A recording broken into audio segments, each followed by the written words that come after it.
안녕하세요. 지혜의 민족입니다. 오늘 이야기는 미국 시애틀에서 일어난 한 엄마와 아이의 기적 같은 여정입니다. 사람들은 한 번 태어나 살아갑니다. 그게 너무 당연해서 다시 태어난다는 말이 우스갯소리처럼 들리곤 하죠. 그런데요, 어떤 아이는 정말로 엄마 뱃속에서 2번 태어났습니다. 이게 말이 되냐고요? 저도 그랬습니다. 하지만 이 이야기를 듣고 나서야 사람이 겪는 일은 늘 이성으로만 설명되지 않는다는 걸 알게 됐습니다.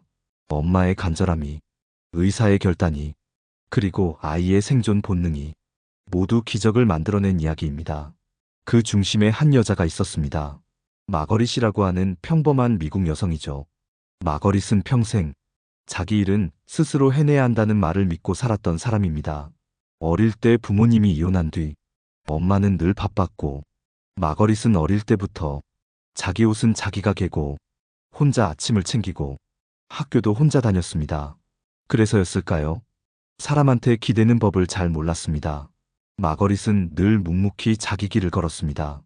대학도 장학금으로 다녔고 직장도 혼자 구했습니다. 사랑도 조심스러웠지만 서로를 존중해주는 남자를 만나 결혼했고, 결혼 후에도 자신의 일을 포기하지 않았습니다. 그녀에게 임신은 인생에 주어진 보너스 같은 것이었습니다. 마거릿은 아이를 무척이나 기다렸습니다. 뱃속에 아이가 있다는 걸 안 날부터 모든 게 달라졌습니다. 매일 아침 뱃속을 쓰다듬으며 인사했고, 태교 음악을 들으며 산책도 했습니다. 엄마라는 이름이 이렇게 가슴을 벅차게 만들 줄은 몰랐다고 그녀는 나중에 말했습니다. 남편과 함께 아이의 태명을 지었고, 매일매일 사진을 찍으며 배가 불러오는 모습을 기록했습니다. 임신 20주가 되던 날, 마거릿은 정기검진을 위해 병원을 찾았습니다. 그날은 남편이 일이 있어 함께 가지 못했지만 마거릿은 혼자서도 익숙하다며 가벼운 마음으로 초음파 검사를 받았습니다. 하지만 그날 의사의 표정이 달랐습니다. 초음파 기계 앞에서 화면을 오래 바라보던 의사가 한참을 침묵한 끝에 말했습니다. 지금 태아 쪽에서 조금 특이한 게 보여요. 처음엔 태아의 위치 문제겠지, 별거 아니겠지 싶었습니다. 하지만 정밀 검사를 권하는 의사의 말투는 단순한 불안감을 넘는 것이었죠. 며칠 후 정확한 결과를 들은 마거릿은 그 자리에 주저앉고 말았습니다. 태아의 꼬리뼈 근처에서 기형종이 자라고 있다는 것이었습니다. 기형종, 쉽게 말해 몸속에 자라선 안 될 조직이 태아에게 자라고 있는 상태였죠. 의사는 조심스레 말했습니다.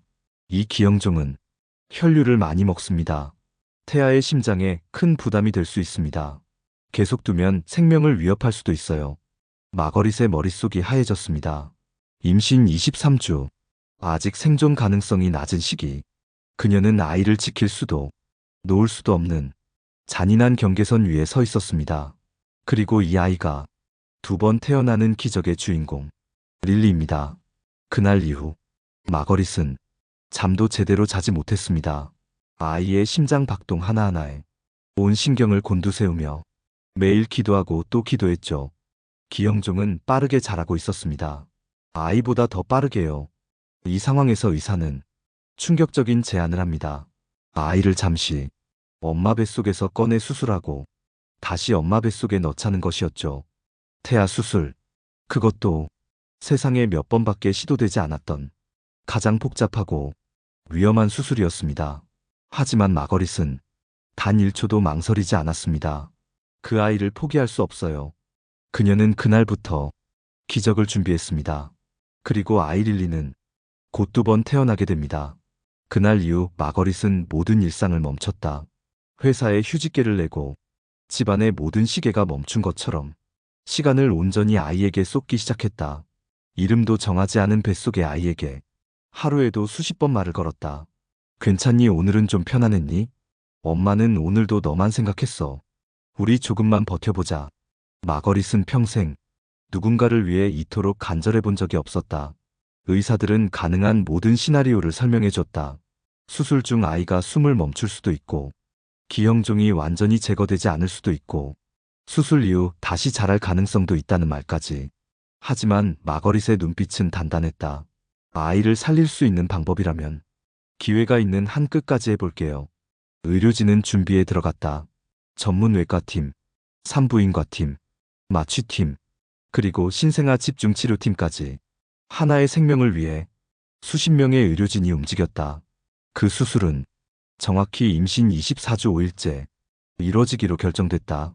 그 전까지 마거릿은 병원에서 지냈다. 가슴은 무겁고 머리는 복잡했지만 마음만큼은 결코 흔들리지 않았다. 남편은 곁에서 하루도 빠지지 않고 함께했다. 말보다는 손을 꼭 잡아주는 사람이었다. 그리고 그 손은 마거릿에게 큰 힘이 됐다. 수술 전날 밤, 마거릿은 아이에게 편지를 썼다. 우리 릴리, 엄마가 너를 지켜줄게. 조금 아프고 무서울 수도 있지만 우린 꼭 다시 만나게 될 거야. 엄마 뱃속에서 한 번 더 만나자. 편지를 다 쓰고 배 위에 손을 얹은 순간 릴리가 움직였다. 엄마의 손길에 조심스레 반응한 듯 작은 물결처럼 움직였다. 마거릿은 눈을 감고 속삭였다. 사랑해. 너는 내 전부야. 다음 날 아침 수술실에 불이 켜졌다. 마거릿은 의사의 손에 모든 걸 맡겼다. 태아를 수술하는 건 지극히 민감하고 예측이 어려운 일이다. 아이의 작은 몸을 엄마 뱃속에서 잠시 꺼내 기형종을 제거한 뒤 다시 엄마의 자궁 안으로 되돌려야 한다. 단 몇 분 사이 심장이 멈출 수도 있다. 피가 모자라 의식이 잃을 수도 있다. 그럼에도 불구하고 이 수술은 아이에게 살아갈 기회를 줄 수 있는 유일한 길이었다. 의사들은 조심스럽게 자궁을 절개하고 작은 생명을 드러냈다. 의료진조차 놀랄 정도로 릴리는 강한 생명력을 보였다. 작디 작은 심장은 여전히 또렷하게 뛰고 있었다. 기형종은 태아의 꼬리뼈 아래 사과만 한 크기로 자라 있었다. 림프와 혈관이 얽힌 덩어리였고 이미 피를 빨아들이며 태아의 심장을 압박하고 있었다. 의사는 서둘러 기형종을 제거했다. 작은 혈관 하나하나를 조심스레 분리하고 출혈을 막으며 덩어리를 떼어냈다. 그 순간 의사 중 한 명이 외쳤다. 심장이 약해지고 있어. 빨리 복귀하자. 의료진은 아이를 조심스레 다시 자궁 안에 넣고 엄마의 뱃속을 봉합했다. 수술은 총 4시간이 넘게 걸렸다. 의료진은 온몸이 땀으로 젖었다. 하지만 모두 입을 모아 말했다. 이 아이는 살아남을지도 몰라요. 마거릿은 수술 직후엔 말을 할 수 없었다. 온몸이 무겁고 아직 마취가 덜 깬 상태였지만 눈을 뜨자마자 입술이 먼저 움직였다. 릴리는 괜찮나요? 의사는 웃으며 고개를 끄덕였다. 아이는 아직 뱃속에서 잘 버티고 있어요. 수술은 성공적이었어요. 마거릿은 눈을 감고 조용히 울었다. 뱃속의 아이가 세상에서 가장 고된 여정을 시작한 순간이었다. 그리고 이제 남은 건 하루하루를 버티는 일이었다. 이제 릴리는 다시 한번 엄마 뱃속에서 자라야 했다. 그날 이후 마거릿의 하루는 온전히 릴리에게 맞춰졌다. 아침엔 의료진이 배 위에 초음파를 대고 릴리의 심박수를 체크했고 점심 무렵엔 피검사와 간단한 진료를 받았다. 밤에는 음악을 틀고 릴리에게 말을 걸었다. 엄마와 아이가 수술이라는 비범한 일을 함께 겪고도 다시 평범한 태아와 임산부로 돌아가기 위한 작은 루틴들이었다. 하지만 그 평범함이 얼마나 값진 것인지 마거릿은 매일 깨달았다. 릴리는 매일 자라고 있었다. 심장도, 폐도, 작은 손톱도, 기형종을 제거한 자리 근처에 남은 상처도 아주 느리게, 그러나 분명히 회복 중이었다. 의료진은 수시로 회의하며 아이의 상태를 체크했고 위험 요소가 발견되면 그 즉시 대응할 수 있도록 긴장 속에서도 체계를 유지했다. 마거릿은 그날 이후 어떤 날도 아무렇지 않게 지나치지 않았다.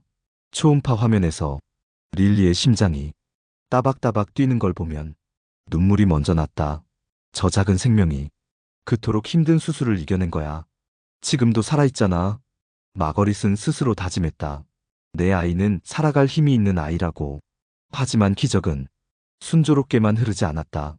임신 30주가 되던 어느 날 초음파 검진 중 의사의 얼굴이 굳었다. 기형종 부위에 또다시 작은 혹이 자라고 있었다. 처음의 크기와는 비교도 되지 않았지만 그 가능성 자체가 마거릿을 두렵게 만들었다. 혹시 또 자라면 어쩌죠? 또 꺼내야 하나요? 다시 수술해야 하나요? 의사는 고개를 저으며 말했다. 지금은 관찰해야 해요. 아이의 심장 박동과 혈류 상태를 지켜보면서요. 혹시라도 위험한 조짐이 보이면 미리 조치할 수 있도록 준비할게요. 마거릿은 그날 밤 잠을 이루지 못했다. 세상에서 가장 복잡하고 예민한 감정들이 머릿속에서 뒤엉켰다. 무서움, 미안함, 그리고 애절함. 한낮에 배 위를 쓰다듬던 손이 이제는 새벽 어둠 속에서 기도하듯 움직이고 있었다.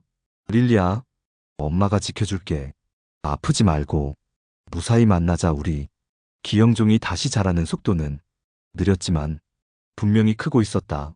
의료진은 더는 기다릴 수 없다고 판단했다. 수술 이후 2달 가까이 시간이 흐른 뒤 임신 36주가 되자 마침내 릴리를 세상 밖으로 꺼내기로 결정했다. 엄마 뱃속에서 한번 꺼내졌다가 다시 들어간 아이. 그 아이가 이제 진짜 태어나는 순간이었다. 출산은 제왕절개로 진행되기로 했다. 기영종 수술로 이미 한 차례 절개했던 자궁은 일반적인 상황보다 더 위험했지만 마거릿은 의사들의 조언을 믿었다. 그리고 릴리는 2022년 봄 작은 울음소리와 함께 세상에 2번째로 태어났다.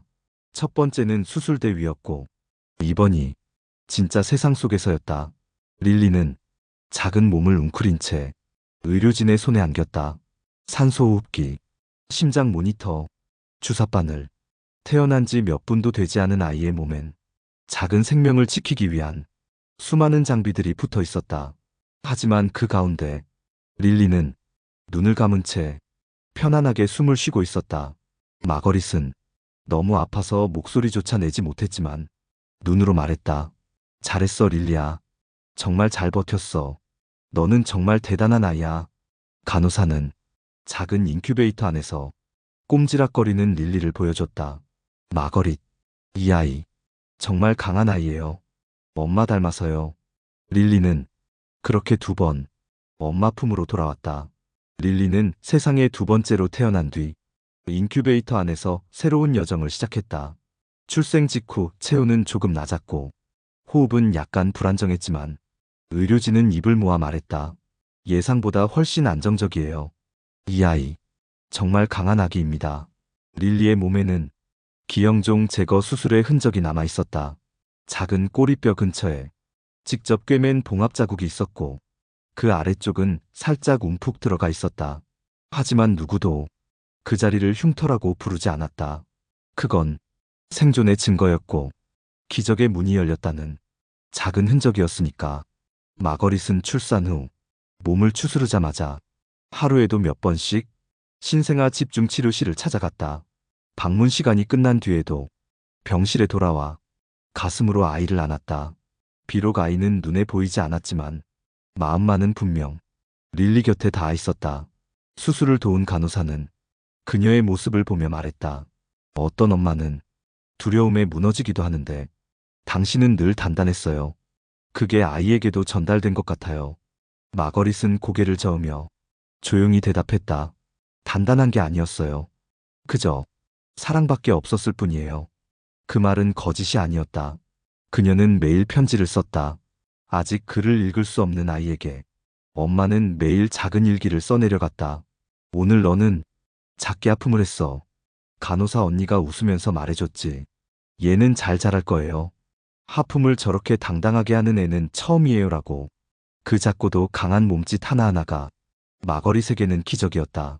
릴리는 천천히, 정말 천천히 자라나기 시작했다. 체온이 안정되고 호흡기도 제거되었고 드디어 인큐베이터 밖으로 나오는 날이 다가왔다. 퇴원일을 앞두고 마거릿은 병원 옥상으로 올라가 조용히 하늘을 바라봤다. 하늘은 유독 맑았고 하얀 구름이 릴리의 이름처럼 가볍게 흘러갔다. 릴리란 이름은 마거릿이 수술 전날 처음으로 입 밖에 꺼낸 이름이었다. 가볍게 흐르되 무너지지 않는 존재, 하늘에 닿되 땅을 딛고 사는 아이. 그런 마음을 담아 지은 이름이었다. 그날 병원 복도엔 작은 발걸음 소리 대신 엄마의 조심스러운 걸음이 울려 퍼졌다. 간호사의 손에 안긴 릴리를 마거릿은 2손으로 받았다. 생후 27일, 릴리는 인큐베이터에서 나와 처음으로 엄마의 품에 시간 제한 없이 안겼다. 그 감각은 말로 표현할 수 없는 온도였다. 마거릿은 아이의 뺨에 볼을 부비며 속삭였다. 릴리야, 정말 잘했어. 세상에 와줘서 고마워. 병원은 퇴원 전 마지막 검사를 진행했다. 기형종이 완전히 제거됐는지, 장기 기능엔 이상이 없는지, 앞으로의 건강엔 문제가 없는지, 검사는 하나하나 순조로웠고, 의사는 마거릿에게 말했다. 아이는 건강합니다. 기형종 재발 가능성은 거의 없고, 다만 성장하면서 주기적으로 관찰은 해야 해요. 그 외에는 정말 잘 자랄 수 있을 겁니다. 마거릿은 입술을 꼭 깨물고 고개를 숙였다. 눈물이 툭 하고 떨어졌다. 이제야 정말 안심해도 되겠다는 마음이 처음으로 들었다. 그리고 릴리는 엄마의 품에 안긴 채 그날 밤 처음으로 집에 도착했다. 침대 옆 작은 요람에 누운 릴리는 세상 누구보다 조용하고 평화로워 보였다. 어떤 소리에도 깊게 잠든 모습은 변하지 않았다. 그리고 마거릿은 하루가 끝나기 전 조용히 다짐했다. 내 아이는 2번 태어난 만큼 2배로 사랑받아야 해. 2배로 살아야 해. 그리고 나는 그걸 지켜볼 수 있어. 그게 얼마나 큰 축복인지 나는 이제 알아. 마거릿과 릴리 두 사람의 시간은 이제 진짜로 시작되려 하고 있었다. 시간은 흐르고 릴리는 엄마와 함께 조용하고 단단한 일상 속으로 들어갔다. 아직 세상의 소음에 익숙지 않은 아이는 작은 기척에도 몸을 움찔했지만 마거릿의 품에 안기면 언제 그랬냐는 듯 고요해졌다. 마거릿은 집안의 모든 공간을 릴리를 위한 장소로 바꿨다.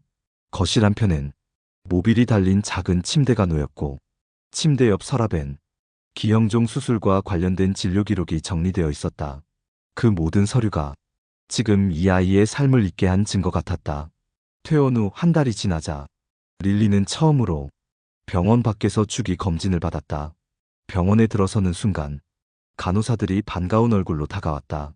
이 아이가 바로 릴리죠. 우리 병원에서 제일 용감한 아이였어요. 릴리는 조용히 눈을 깜빡이며 엄마 품에 안겨 있었고 그 작은 표정 하나하나에 마거릿은 자꾸만 눈물이 고였다. 검진은 순조로웠다. 내장 기관의 기능도 안정적이었고 성장 발달도 또래 아이들과 큰 차이가 없었다. 의사는 말했다. 이 아이는 정말 놀라운 회복력을 가졌어요. 앞으로의 성장도 아주 기대해 볼 만합니다. 하지만 마거릿의 마음은 쉽게 평온해지지 않았다. 그녀는 밤마다 릴리의 등을 토닥이며 불쑥불쑥 밀려드는 불안을 다독였다. 혹시 다시 기형종이 자라면 어떡하지? 혹시 아이가 수술에 후유증을 겪게 되면 어떡하지? 그럴 때마다 릴리는 작은 손으로 엄마의 손가락을 꼭 쥐곤 했다. 그 온기 하나로 마거릿은 자신을 붙들었다. 이 아이는 살기로 선택한 존재야. 나는 그 선택을 끝까지 지켜볼 거야. 시간이 흘러 릴리는 첫 번째 생일을 맞았다. 집안엔 풍선과 케이크, 작은 친구들 몇 명이 초대됐고 릴리는 아직 발음도 서툴지만 엄마를 가장 먼저 배운 말로 말했다. 그날 밤 마거릿은 생일 케이크 앞에서 조용히 촛불을 껐다. 촛불을 끄기 전 그녀는 소원을 빌었다. 제발 이 아이가 기억하지 못하길. 그 모든 아픔을. 그 말은 기도이자 약속이었다. 기억하지 못하게 해주길. 그리고 그 상처를 남기지 않게 해주길. 릴리는 조금씩 걷기 시작했고 옹알이도 늘어났으며 어떤 날은 넘어지면서도 활짝 웃었다. 그 웃음은 단순한 유아의 표정이 아니었다. 마거릿에겐 그 웃음이 이 세상 그 어떤 말보다 큰 위로였다. 릴리는 2번 태어난 생명으로서 하루하루를 충실하게 살아가고 있었다. 어느 날 밤 릴리는 자다 깨어 낮은 목소리로 말했다. 엄마, 나는 무서운 거 없어. 엄마 있잖아. 마거릿은 순간 말을 잊었다. 이 아이가 지금까지 겪은 고통을 모른 채 그저 당연히 엄마를 믿고 있다는 그 사실이 가장 고마웠다. 엄마란 존재는 아이에게 보호막이 되어야 한다는 걸 릴리는 말하지 않고 몸으로 보여주고 있었다. 그날 밤 마거릿은 릴리 옆에 누워 잠든 아이의 손을 꼭 잡았다. 창문 틈으로 달빛이 고요히 쏟아졌고 그 빛은 두 사람을 따스하게 감쌌다. 릴리는 잘하고 있었고 마거릿은 지켜내고 있었다. 그리고 그 둘 사이엔 말로 다 설명할 수 없는 어떤 사랑이 있었다. 그건 생명을 통과한 사람만이 느낄 수 있는 깊고 진한 사랑이었다. 계절은 3번 바뀌었고 릴리는 2번째 생일을 맞이했다. 이제 릴리는 말도 제법 늘었고 스스로 숟가락질도 할 수 있게 되었다. 마거릿은 가끔 아이를 바라보다 문득 멈칫할 때가 있었다. 릴리의 꼬리뼈 부근, 아직도 약간의 움푹 들어간 자국이 목욕할 때마다 눈에 띄곤 했다. 그럴 때마다 마거릿은 조심스럽게 그 자국을 손끝으로 어루만지며 마음속으로 중얼거렸다. 괜찮아. 넌 정말 잘하고 있어. 이건 흉터가 아니야. 너의 용기야. 릴리는 세상 누구보다 밝은 아이로 자라고 있었다. 놀이터에서 친구들과 뛰어놀 때도, 엄마 손을 꼭 잡고 산책할 때도, 혼자 책을 펼치고 알 수 없는 말을 중얼거릴 때도 그 속엔 두려움이 없었다. 마거릿은 그런 릴리를 보며 문득 생각했다. 혹시 이 아이가 정말로 2번의 인생을 살고 있는 건 아닐까? 한 번은 엄마 뱃속에서 꺼내졌다. 다시 돌아갔던 인생. 또 한 번은 이제 진짜 세상 밖에서 살아가는 인생. 어쩌면 2번의 출생은 그 아이에게 2번의 선택권을 줬는지도 모른다. 살고 싶다고, 살아가겠다고, 버티고 싶다고 말하는 작고도 강한 외침을 그 누구보다 단단하게 보여준 셈이었다. 병원에서 1년에 한 번 정기 추적 검진을 받는 날, 마거릿은 늘 같은 질문을 받았다. 혹시 통증은 없나요? 움직임에 제한은 없나요? 불편함을 느끼진 않나요? 그리고 매번 같은 대답을 했다. 아니요. 릴리는 아주 건강하게 잘 지내요. 그저 정말 평범하게 잘 자라고 있어요. 의사는 기록지를 덮으며 살짝 미소 지었다. 기적이죠. 이런 경우 의학적으로 설명할 수 있는 부분보다 설명할 수 없는 부분이 더 많거든요. 마거릿도 웃으며 말했다. 그래서 저는 이 아이를 기적이라고 부르기로 했어요. 릴리는 자신이 어떤 여정을 거쳐 태어났는지 모른다. 아직은 그저 엄마가 매일 옆에 있고 밤마다 따뜻한 이불 속에서 동화책을 읽어주는 그 삶이 전부다. 하지만 언젠가 조금 더 자라게 되면 마거릿은 아이에게 그날의 이야기를 해줄 생각이다. 의료진이 머리를 맞대고 결정을 내렸던 순간 온몸이 마비될 것 같던 공포, 그리고 무모하게 느껴질 만큼 간절했던 선택, 그 모든 걸 아이에게 들려주고 싶었다. 단지 엄마가 위대해서가 아니라 너라는 아이가 그만큼의 생명력을 가지고 있었다는 걸 알려주기 위해서. 하루는 릴리가 유치원에서 돌아와 말했다. 엄마, 우리 선생님이 내 이름이 예쁘대. 마거릿은 웃으며 아이의 머리를 쓰다듬었다. 그래, 너 이름엔 엄마가 세상에서 제일 바라는 마음이 담겼거든. 그게 바로 너야, 릴리야. 릴리는 고개를 갸웃하며 물었다. 그게 무슨 뜻이야? 나중에 커서 알려줄 거야. 마거릿은 조용히 웃었다. 그래, 조금만 더 크면 알려줄게.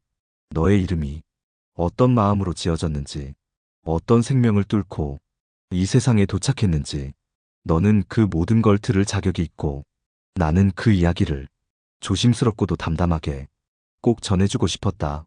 그때쯤이면 이 아이는 스스로 자신의 인생을 사랑하게 될 수 있을 테니까.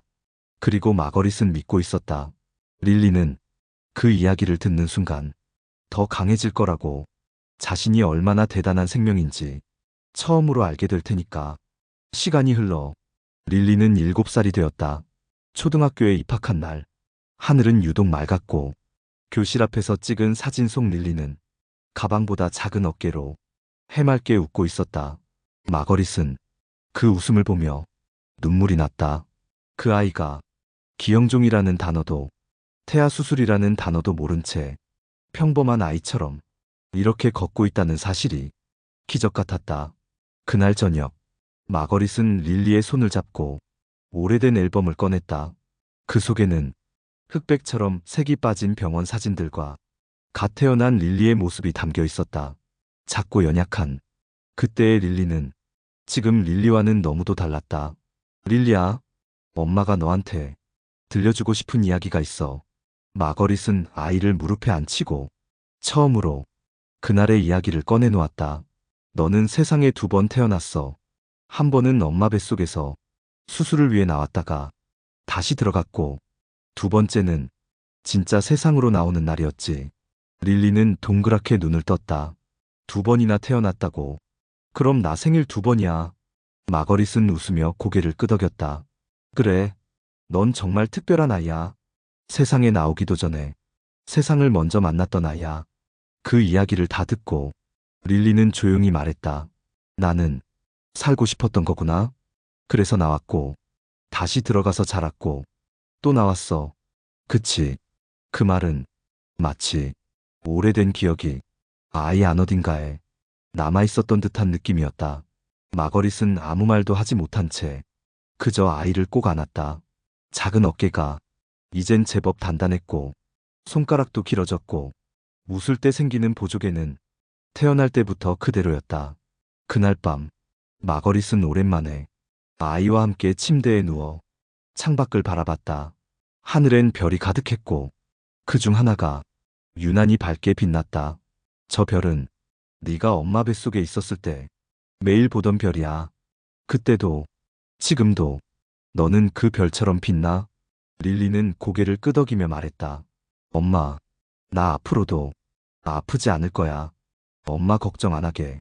잘 클게. 그 말에 마거릿은 다시 한번 아이를 품에 안았다. 사랑은 언제나 말없이 커졌다가 어느 순간 말 한마디로 터져나오는 감정이었다. 그렇게 2번 태어난 아이는 자신의 인생을 조금 더 단단하게, 조금 더 깊게 살아가고 있었다.